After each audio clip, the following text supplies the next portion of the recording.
yuhasibullahu al-abida laisa bainahu wa bainahu turjuman.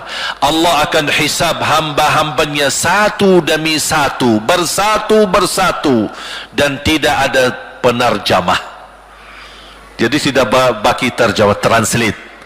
Ya Allah, saya tidak mengerti bahasa Arab, saya tidak mengerti bahasa, ya Allah, gimana ini, saya butuh translate atau benacara supaya bisa bantu saya lulus dari hukum. Tidak ada. Yang hakim Allah, keputusannya Allah, yang menentukan Allah, mahkamah yang dikuasai Allah, hamba di hadapan Allah, saksi semua, tangan saksi, mata saksi, lidah saksi, kaki saksi, buku amal saksi, malaikat saksi. Bagaimana kita mau lari? Ditanya oleh Allah, hei hambaku, ingat enggak di malam itu, di tempat itu, kamu berlakukan dosa itu? Seorang hamba yang masih memiliki iman, dia merasa dan ingat, dan dia merasa malu, dia tunduk kepalanya. Kata Allah, malu ya, malu. Tunduk, ya malu ya Allah, malu, malu. Dan subhanallah, tanda rahmat Allah, ketika Allah bertanya dengan kita, tidak ada orang lain yang bisa lihat. Supaya apa? Supaya hisab kita di antara kita sama Allah tidak terbocor kepada orang lain, supaya tidak malu sama orang lain. Allahu Akbar. Habis kita sudah laku diri, ya Allah, saya ingat dan saya rasa salah dan saya malu. Apa kata Allah? Waktu itu kamu lakukan dosa itu, aku tutupi, aku tutupi, tidak ada yang tahu. Kita lakukan dosa ini udah sekian tahun, ada yang tahu nggak? Tidak ada yang tahu, karena kita lakukan di saat sembunyi. Kata Allah, di saat itu kamu lakukan dan kamu tahu itu dosa, tapi aku tutupi supaya kamu jangan menjadi malu di depan keluarga atau di depan sahabat. Aku tutupi. Dan aku sekarang sudah menutupi dosamu di dunia, dan sekarang aku hapuskan dan ampuni dosamu di akhirat. Allahu Akbar. Disitulah terasa anugerah ampunan Allah yang maha kuasa. Dan Allah di saat itu mampu menghukum kita. Dan kalau Allah menghukum kita, Allah tidak pernah menzalimi kita. Justru itu keadilan Allah. Tapi Allah tidak memperlakukan keadilannya, justru yang mendahulukan ampunan dan kasih sayangnya. Habis selesai hisab, harus semua tanpa kecuali liwati neraka Jahannam di atas sirat. Sirat yang panjang, yang kejam seperti pedang, yang tipis sampai tidak bisa dilihat oleh mata. Katanya tipisnya seperti, subhanallah, imam bisa jalan di atas rambutnya. Kejam lagi, masuk di atas serat, terus jalan. Di saat itu ada doa yang ia melamatkan kita sampai menuju surga. Nabi Muhammad sallallahu alaihi wasallam, dia sudah duluan. Kalau Sayyidina Abu Bakar berjalanan di atas sirat disebutkan 100 tahun, tapi Sayyidina Abu Bakar satu langkah di atas sirat, langkah kedua di depan pintu surga. Dahsyat. Ini Sayyidina Abu Bakar seperti itu. Bagaimana Rasul? Rasul sudah menunggu di depan. Mulai manusia satu persatu jalan di atas sirat. Dan Rasul di saat itu sibuk berdoa, Allahumma sallim sallim, ya Allah selamatkan umatku, ummati ummati, ummati ummati, sampai mereka terselesai. Sampai di situ saja. Sebelum masuk surga ada berita gembira untuk umatnya Nabi Muhammad sallallahu alaihi wasallam. Tidak boleh ada yang masuk surga harus berjumpa dengan beliau dulu, bertatap muka, dan disediain minum yang disebut air Al-Kautsar, dan di situ banyak gelas. Tinggal kita ambil gelas dan minum. Begitu kita mau ambil gelas dan minum, datang Rasul, jangan kamu minum langsung dari tanganku sendiri. Barang siapa yang minum dari tanganku tidak akan haus selama-lamanya. Allahu Akbar. Di situ terasa kemuliaan. Begitu kebahagiaan kita bertemu dengan Nabi Muhammad dan bisa langsung minum dari tangan Nabi Muhammad sallallahu alaihi wasallam. Bukan hanya begitu saja, bahkan Nabi Muhammad memegang tangan kita, mengajak kita masuk 8 pintu surga. Ada 8 pintu. Rasul bersabda, 1 pintu luasnya seperti antara langit dan bumi. 1 pintu antara langit dan bumi luasnya. Dan kata Rasulullah, di saat itu akan manusia gesa-gesaan untuk masuk surga. Itu tanda apa? Banyak yang akan masuk.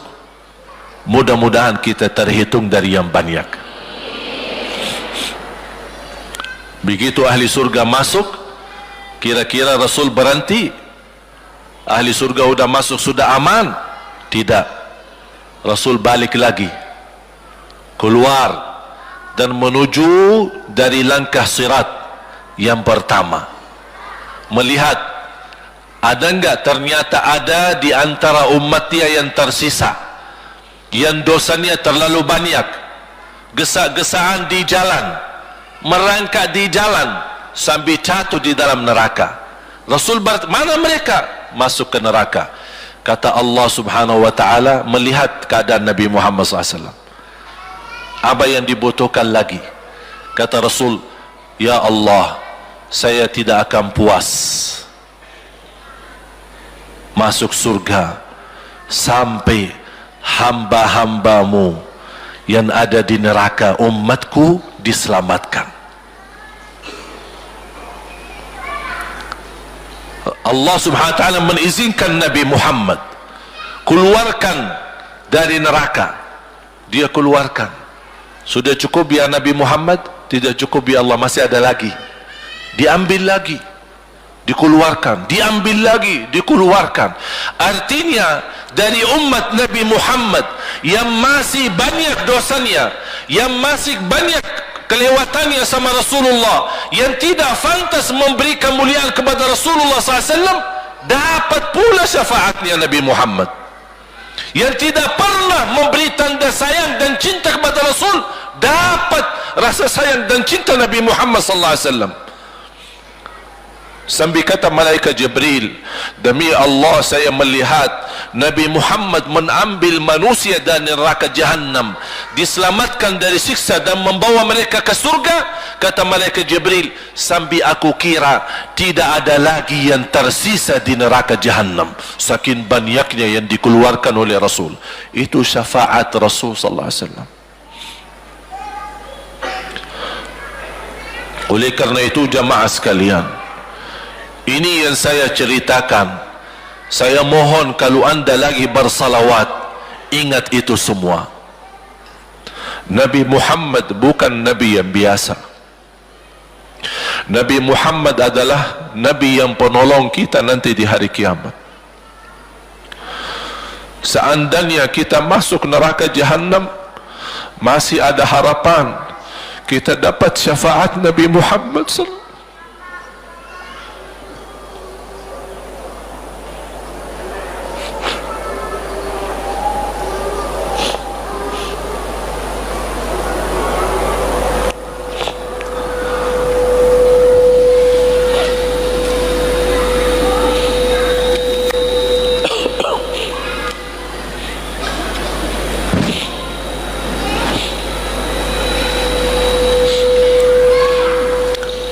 yang masuk neraka saja dapat syafaat Rasul. Jadi sejauh mana kita bisa mencintai beliau, sejauh mana kita minat mempelajari kehidupan beliau, sejauh mana kita mengenal sunnah-sunnah beliau. Di zaman ini, umat yang paling bodoh terhadap beliau kita, umat Islam. Kita umat Islam banyak hal yang tidak tahu tentang beliau, tidak tahu bagaimana perjuangan beliau, bagaimana doa beliau untuk kita, bagaimana kesedihan beliau kalau ada di antara kita yang kena musibah atau keburukan, apalagi masuk neraka. Siti Aisyah radhiyallahu anha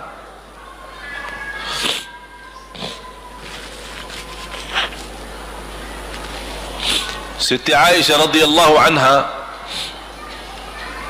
pernah minta sama Rasul doa. Ya Rasulullah, tolong doakan saya. Rasul mendoakan, Allahumma ighfir li Aisyah ma taqaddama min dhanbiha wa ma ta'akhkhar, ma qaddamat wa ma akharat, wa ma asarrat wa ma a'lanat. Ya Allah, ampunilah dosa-dosa istriku Aisyah, dosa yang lama, dosa yang baru, dosa yang terang-terangan maupun dosa yang tersembunyi. Siti Aisyah mengaminkan doa Nabi Muhammad dan menangis dan bangga dan senang. Saking senangnya, saking bahagianya, dia tertawa sambil Rasul melihat Siti Aisyah. Senang wahai Aisyah? Apakah kamu senang dengan doaku? Kata Siti Aisyah, bagaimanakah aku tidak senang? Aku justru merasa bahagia dengan doamu untukku ya Rasulullah. Apa kata Rasul? Ketahuilah wahai Aisyah, ketahuilah doaku yang baru ini untukmu, itulah selalu doaku untuk umatku di setiap salat. Itu doa Nabi kita buat kita. Setiap beliau salat mendoakan kita, ya Allah, ampuni dosa umatku, dosa yang lama, dosa yang baru, dosa yang sembunyi, dosa yang terang-terangan. Setiap salat itu doa Nabi kita, Nabi Muhammad SAW, untuk kita semua. Apa yang diminta oleh Rasul? Rasul tidak minta banyak dari kita. Salah satu yang diminta oleh Rasul dan memohon, satu itu berbanyak, itu satu-satunya yang Rasul minta banyak. Selain itu Rasul tidak pernah minta banyak. Satu-satunya Rasul minta banyak. Apa? Salawatlah kepadaku, berbanyaklah salawat kepadaku. Mengapa Rasul minta berbanyaklah salawat kepadaku? Kenapa tidak minta amalan yang lain untuk dibanyakkan salawat atau amalan yang lain? Mengapa hanya salawat? Rasul berpesan berbanyaklah salawat kepadaku, karena Rasul tahu dengan kita berbanyak salawat kita akan dijamin dapat syafaat beliau, dan itulah beliau yang diinginkan. Bukan hanya dapat syafaat, bahkan Rasul sendiri bersabda, aqrabukum minni majlisan yaumal qiyamah, yang paling dekat kepadaku hari kiamat, yang paling banyak salawat kepadaku. Bahkan berita gembira bagi seorang hamba umat Nabi Muhammad SAW, akthiru alayya minas salati yaumal jumu'ati wa laylataha fa inna salatakum tablughuni haitsu kuntum. Ini keistimewaan khusus, kelebihan, amalan yang utama, bahkan yang terutama di hari Jumaat dan di malam Jumaat, fokus hanya bersalawat kepada Rasul. Mengapa? Karena Rasul yang berpesan, Rasul yang minta. Rasul berpesan, berbanyaklah salawat kepadaku malam Jumaat dan hari Jumaat. Mengapa ya Rasulullah khusus hari Jumaat dan malam Jumaat? Karena salawat kalian Allah sampaikan kepadaku. Kata guru saya, barang siapa yang ingin Rasul kenal dengan dia, berbanyaklah salawat kepada beliau, karena langsung nama kita akan sampai. Ya Rasulullah, ini salawat bapa dan ibu dari Bandung. Kan sampai. Ada riwayat, ada malaikat khusus tugasnya setiap kita bersalawat dibawa kepada Rasulullah sallallahu alaihi wasallam. Allahu akbar. Bahkan ada orang bertanya kepada guru saya, Syekh Muhammad Ibn Muhammad Ibn Mukhtar Asy-Syanqiti, dan beliau masih hidup. Subhanallah, ketika di salah satu pertanyaan di majlis ta'lim di Masjid Nabawi, ada orang bertanya, mana yang lebih diutamakan di hari Jumat? Banyak baca Quran atau banyak salawat? Kita milih yang mana? Beliau menjawab dengan jelas, dengan tegas, di hari Jumat dan malam Jumat lebih utama banyak salawat daripada banyak baca Quran. Mengapa? Karena kata beliau, karena itulah permintaan Rasul sendiri. Berbanyaklah salawat kepadaku di hari Jumat dan di malam Jumat. Dan banyak riwayat yang lain. Kalau saya sebutin manfaat, keutamaan salawat kepada Rasul, lebih daripada 100 manfaat. Menghilangkan kesusahan, memberi kemudahan lunasi hutang, menyembuh penyakit, menjamin ampunan dosa, mendapat 10 rahmat, mendapatkan syafaat Rasul, posisi kita semakin mulia. Setiap kali kita salawat semakin naik darajat kita. Barang siapa yang salawat kepadaku 10 kali, dapat 10 kebaikan, dapat 10 rahmat, dihapus 10 kejahatan, dan naik 10 darajat, dan di akhirat dapat syafaatku. Luar biasa. Hadis yang terakhir, Ubay bin Ka'ab radhiyallahu an berkata, ya Rasulullah, aku suka berdoa. Karena salawat, arti salawat adalah doa. Arti salawat, doa. Ya Rasulullah, aku suka berdoa. Berapa dari doaku saya jadikan untukmu? Artinya berapa persen, ya? Kalau bahasa kita, berapa persen kira-kira? Kalau misal saya doa 10 menit, berapa menit untuk Rasul, dan yang sisanya buat aku? Contoh, aku kalau berdoa, ya Allah ampuni dosaku, ya Allah murahkan rezeki, sembuhkan penyakit, Allahumma salli ala Muhammad wa ala ali Muhammad. Berarti lebih banyak untuk diri kita, baru untuk Rasul. Sahabat itu, ya Rasulullah bertanya, ya Rasulullah, berapa bagian dalam doaku saya jadikan untukmu? Apa kata Rasul? Kata Rasulullah SAW, ma syi'ta wa in zitta fahuwa khairul lak. Ya terserahmu, mau doa bagaimana untukku, ya terserahmu, tapi semakin banyak untukku, semakin banyak manfaatnya untukmu. Apa kata sahabat? Ya Rasulullah, saya akan jadikan separuh doaku hanya salawat kepadamu. Artinya kalau saya doa 10 menit, 5 menit salawat dan 5 menit doa untuk diriku sendiri. Apa kata Rasulullah? Terserahmu, wa in zitta fahuwa khairul lak. Kalau kamu berani tambah, itu jauh lebih baik untukmu. Tawar menawar sama Rasulullah SAW, sampai di ujung hadis beliau berkata, ya Rasulullah, saya janji doaku semuanya untukmu. Artinya apa? Kalau dia angkat tangan berdoa, tidak satu pun minta buat dirinya. Bismillahirrahmanirrahim. Allahumma salli ala Muhammadin wa ala ali Muhammad. Allahumma salli ala Muhammadin wa ala ali Muhammad. Allahumma salli, sampai selesai. Tidak minta ampunan, tidak minta rezeki, tidak minta sehat, tidak minta keturunan, tidak minta apa-apa. Hanya fokus dengan salawat.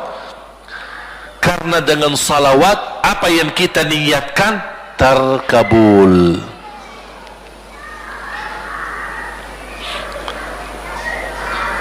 Saya dapat dari guru saya, Nanti saya akan ceritakan bagaimana cara berdoa. Kata sahabat, ya Rasulullah, saya akan jadikan doaku hanya salawat kepadamu. Apa jawab Rasulullah SAW? Idzan taf'al yukfa hammuk wa yughfaru dhanbuk wa tuqda hajatuk. Kalau kamu lakukan hanya doamu, hanya salawat kepadaku, akan dihilangkan segala kesusahan, diampuni segala dosa, dan dikabulkan segala hajat. Kata ulama, apa yang diharapkan oleh manusia? Hidup di dunia tambah susah dan hidup di akhirat tambah dosa. Betul? Itulah kita dapat dengan salawat kepada Nabi Muhammad SAW.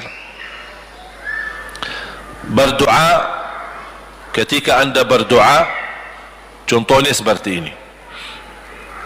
Setiap anda berdoa, biasa mulai dalam bismillah dan memuji Allah Subhanahu wa taala. Cukup satu kata memuji Allah dalam segala pujian, alhamdulillahi rabbil alamin. Segala puji bagi Allah. Ini mewakili semua pujian yang lain. Asmaul husna, segala sifat agung, segala kemuliaan diwakili oleh satu kata, alhamdulillahi rabbil alamin. Kata sederhana, kata tidak terlalu panjang, tapi maknanya sangat luas. Oleh kerana itu boleh diulangi berkali-kali, alhamdulillahi rabbil alamin, alhamdulillah, sambil benar-benar merasa di hati. Karena ini ucapan mewakili segala pujian yang kita ingin sampaikan kepada Allah. Karena ada pujian yang kita ingat, ada pujian kata-kata yang kita tidak hafal, dan alhamdulillahi rabbil alamin mewakili segala pujian kepada Allah Subhanahu wa taala. Kemudian bersalawat, Allahumma salli ala Muhammadin wa ala ali Muhammad kama sallaita ala Ibrahim wa ala ali Ibrahim innaka Hamidum Majid. Silakan doa, ya Allah, ampunilah dosaku. Allahumma salli ala Muhammadin wa ala ali Muhammad. Ya Allah, sembuhkan penyakitku. Allahumma salli ala Muhammadin wa ala ali Muhammad. Ya Allah, berikan kepada aku anak yang salih salihah. Allahumma salli ala Muhammadin wa ala ali Muhammad. Jadi setiap langkah doa diawali dan diakhiri salawat. Faham? Subhanallah, wallahi dahsyat. Saya tidak bisa cerita apa lagi. Mau cerita apa lagi? Wallahi dahsyat. Saya tidak pernah istiqamah mengamalkan doa seperti ini. Alhamdulillah, selalu terkabul. Bahkan nyata Allah kasih, udah selesai. Wallahi jamaah sekalian, salawat kepada Nabi Muhammad bukan budaya, bukan kebiasaan, tapi amalan yang sangat manfaat buat keselamatan kita, kebahagiaan kita di dunia maupun di akhirat. Bahkan keselamatan buat anak kita, salawat kepada Nabi Muhammad SAW. Terakhir, sekali lagi, ketika anda bersalawat, apa yang saya cerita tadi tolong dihadirkan dalam fikiran. Siapa Nabi Muhammad itu? Nabi Muhammad penolong kita di hari kiamat. Nabi Muhammad yang membawa syafaat untuk kita.